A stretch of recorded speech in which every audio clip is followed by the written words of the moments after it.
Your best employee knocks on your door and hands you their resignation letter. What is your first move? Well, this actually happened to me.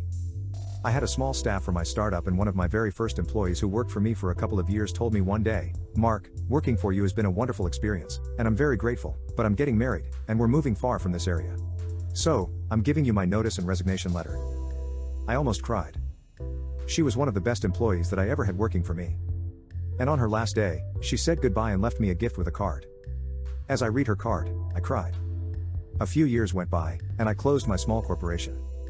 Then one day I received an email from this former employee asking if she and her husband could take me out to lunch and talk about some things. I said sure. As we sat there eating and catching up on things, she asked me if I would be interested in being a part of their startup, and in exchange for my experience, they would hire me and make me a partner with salary and shares. She said, "Mark, you can set your own hours and hire anyone else you want to have to work with us." I smiled and said, "Okay. Let's do it." We had a wonderful time working hard and making our mark on the technical world. But after a few years, we closed shop and went our separate ways. So, while I lost a fantastic and brilliant programmer, I then gained a partner and had a fabulous time. Never burn your bridges. You just never know when you might walk back over them again. When this happened to me, I sat down with the employee who I had hired and with whom I had a good relationship to discuss why he was leaving and see if there was anything we could do to retain him. His initial answer was that he was set on leaving, but I asked him to talk again in a few days after we'd both had a chance to think things over. Hoping to change his mind, I did not forward his resignation to HR. In the meantime, there was a sudden announcement that our project was being reorganized, our group was no longer needed, and we were both let go. Since I was told that my services were not needed to wrap up any work in progress, my employee's resignation never became known to the company. Instead, as a casualty of the layoff, he was given a substantial severance package. This actually happened to me about 7 years ago. My office manager left me after 10 years. I would ask why she was leaving. More to see if there is a problem that I don't see.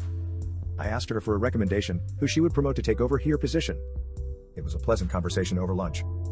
Found out her husband was offered a chance of a lifetime position in Portland. She didn't, so I offered to make a couple of calls to some small practices in Portland. She accepted one of the offers and is now a junior partner.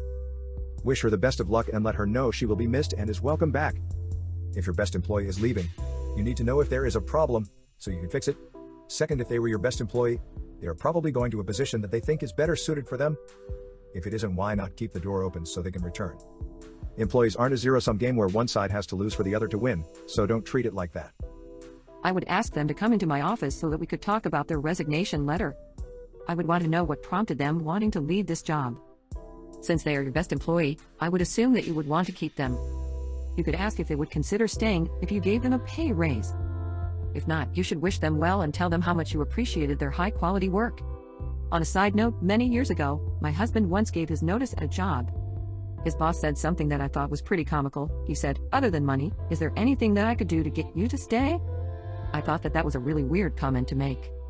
If you value your employees so much, why wouldn't you give them a pay raise? What else could he have offered other than an increase in salary?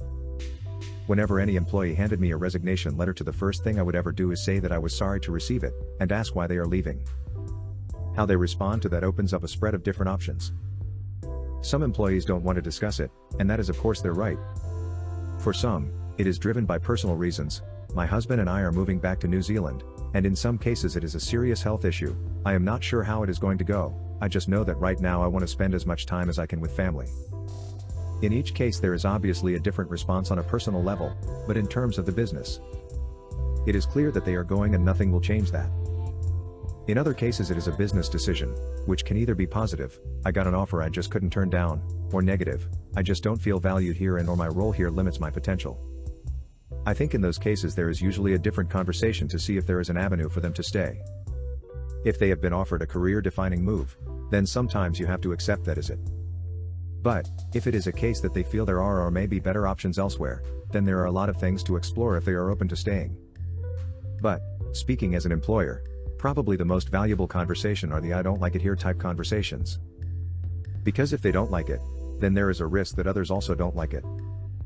And generally people who are leaving are much more candid about things like that than employees who are staying, if you ask politely enough. In the movies, you often see employers saying sweeping things like, "Well, whatever they are paying you, we'll double it." Or, no way, not on my watch, I am promoting you to X with immediate effect.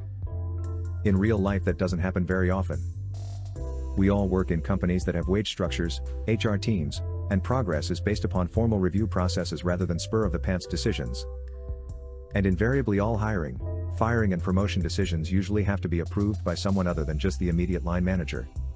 I had just taken over an ailing magazine project in Stuttgart and the team of people responsible for it. The best man and by far the most important one on the team was the graphic designer, a Swiss, and the two of us worked our asses off to turn the rag around. At one point we looked each other in the eye and solemnly promised to see this through to the end. Things were finally picking up, when the guy asked to take a day off to go to Munich for a private visit. When he returned the next day, he handed me his resignation letter, admitting that he had gone to Munich to interview for a top job at a big publishing house. And he smiled while he said it.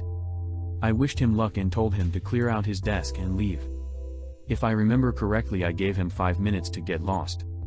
He seemed genuinely surprised at my reaction, but I felt so betrayed I just didn't want to have to look at him another time.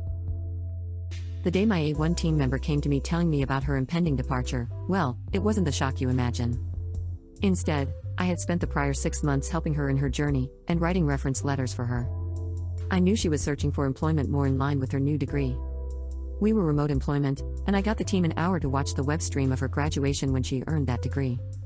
I helped her look through postings, and produced tailored and unique recommendation letters for her for each position she applied for.